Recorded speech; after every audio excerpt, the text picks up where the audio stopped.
क्या तुम लोगों को ये कार्टून याद है? अरे जरूर याद होगा। स्कूल से आते ही टीवी ऑन करना और सीधा देखना किमोन आची, जहाँ एक छोटा सा लड़का और उसका मैजिकल बैग मिलाकर हर दिन एक नया प्रॉब्लम को और भी ज्यादा फनी बना देता था। हाँ, वही किमोन जो अपने मैजिक की मदद से रोहन का हेल्प करता था, बिल्कुल डोरेमोन की तरह। इसलिए बहुत सारे लोग इसे इंडियन डोरेमोन भी कहते थे, लेकिन फिर पता ही नहीं चला ये कब धीरे धीरे टीवी स्क्रीन से गायब होने लगा। नया एपिसोड्स भी रुक गया और रिपीट्स भी कम हो गया, और आज तक बहुत सारे लोग इस बात से अनजान है कि आखिरकार ऐसा क्या हुआ जो इस शो को बनाना बंद करना पड़ा।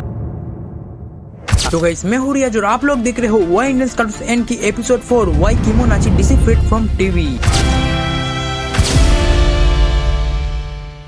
अब देखो मेरे भाई, इस कार्टून को बंद होने से पहले हमें यह जानना होगा आखिरकार इस मास्टरपीस शो को किसने बनाया था। तो किमोन आची ये एक non mythology based Indian animated series है, जिसे DQ एंटरटेनमेंट इंटरनेशनल ने निकडोलियन इंडियन चैनल के लिए बनाया था। और उसी के साथ इस कार्टून को 2011 में पहली बार निकडोलियन इंडियन चैनल में रिलीज किया गया था। और इस कार्टून ने टोटल 4 सीजन और 164 एपिसोड बनाया। इसके अलावा भी इस शो के ऊपर एक मूवी भी बनाया गया है, किमोन आची एंड नानी इन स्पेस एडवेंचर, जिसे 9 नवंबर 2012 को इंडिया के कुछ थिएटर्स में भी रिलीज किया गया था। अब देखो, इस कार्टून का ओरिजिनल टीवी टेलीकास्ट निकडोलियन इंडिया पर ही हुआ था, लेकिन इसके अलावा भी ये शो इन चैनल पर भी टेलीकास्ट होता रहा, जैसे कि कलर्स रिश्ता, सोनिक और कुछ OTT प्लेटफॉर्म पर भी, like Amazon prime video, Jio Hotstar and etcetera etcetera. अब देखो, इस शो का मेन कैरेक्टर टोटल 2 ही है। रोहन ये इस शो का मेन बॉय है और स्टोरी इसके अराउंड ही घूमता है। किमोन आची जो एक मैजिकल बैग है, और जब भी ये मैजिक करता है तो बोलता है अप्पल टप्पल पप्पल चाओ, टॉयलेट में सुन लो मेरी बात। अगर हम इसका इम्पोर्टेंट सपोर्टिंग कैरेक्टर की बात करें तो आता है रोहन का फादर। के फादर किमोन आची को जापान से मैजिकल स्कूल बैग किमोन आची को लेकर आया था। और फिर आता है रोहन का मम्मी, जो बहुत ही है सेक्सी,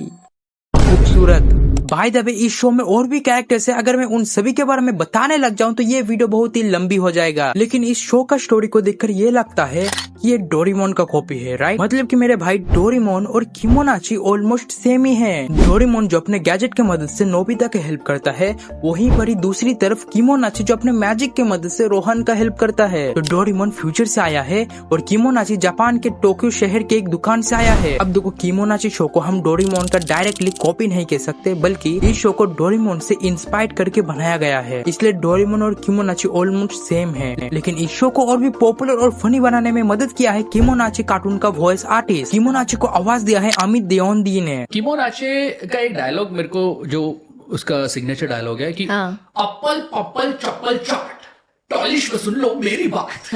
रोहन, मैं बता रहा हूँ तू ये काम कर ले वरना मम्मी बहुत गुस्सा करेगी।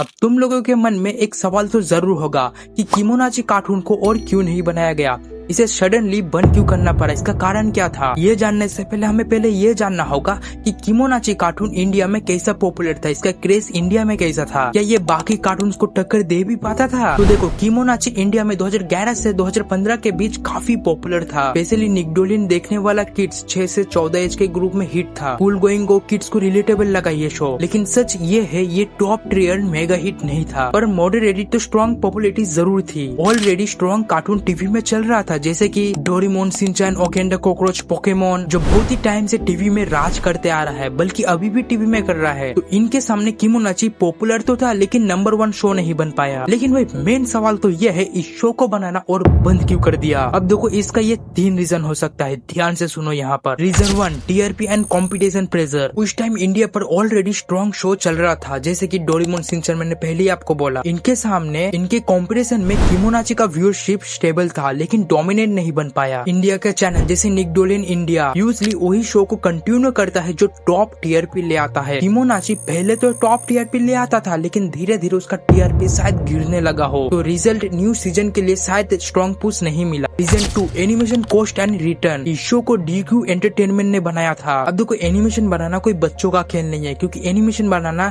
बहुत ही महंगा प्रोसेस होता है, जैसे कि टीम, रेंडरिंग, डबिंग और भी एक्सेट्रा एक्सेट्रा। अब देखो, इसमें प्रॉब्लम ये होता है कि रेवेन्यू एड प्लस लाइसेंस उतना हाई नहीं था, इसलिए शायद कॉस्ट जस्टिफाइज करना बहुत ही मुश्किल हो गया। Reason 2, content freshness issue. अब देखो, किमोन आची शो का फॉर्मेट रिपीटेड हो गया, लाइक रोहन प्रॉब्लम करता है और किमोन आची मैजिक से ठीक करता है, यही हर एपिसोड में होता रहा, तो ये रिपीट होने लगा, लूप में फंस गया, जिसके वजह से व्यूअर बोरिंग होने लगा। यूजली चैनल को फ्रेश कंटेंट चाहिए होता है, इसलिए केमोनाची शो को साइड में रखते हुए नया शो को भी चांस दिया गया। अब देखो, इस शो को ऑफिशियली कैंसिल अनाउंसमेंट नहीं किया गया अभी तक, बल्कि स्लोली टेलीकास्ट कम हुआ और प्रोडक्शन रुक गया। तुम में से कुछ लोग कहेंगे कि भाई इसका तो अभी भी एपिसोड टीवी में आता है। तो देखो मेरे भाई, जो तुम अभी टीवी में देख रहे हो ना, वो सब ओल्ड एपिसोड है, पुराना एपिसोड। अब देखो, ये कार्टून टीवी में अभी भी इसलिए आता है क्योंकि इस कार्टून को बनाना बंद किया गया है, ना कि टीवी से बैंड कर दिया गया। तो केमोनाची एक वक्त पर इंडिया टीवी पर एक पॉपुलर शो था, लेकिन स्ट्रॉन्ग कंपटीशन और हाई प्रोडक्शन कॉस्ट और रिपीटिव स्टोरी टेलिंग की वजह से इसका सफर धीरे धीरे खत्म हो गया। तो उसी के साथ वाई इंडियंस कार्टून का एपिसोड 4 यहाँ पर ही एंड होता है। तो इसलिए जाते वक्त कमेंट करके जरूर जाना कि एपिसोड 5 किस इंडियन कार्टून के ऊपर बनाओ जिसे और नहीं बनाया जाता। और अगर तुम लोगों को मेरे इस सीरीज का एपिसोड 1 या एपिसोड 2 देखना है तो स्क्रीन पे दिए गए इन दोनों वीडियो में से कौन सा भी एक जरूर देख लेना। तो अभी के लिए बाय बाय।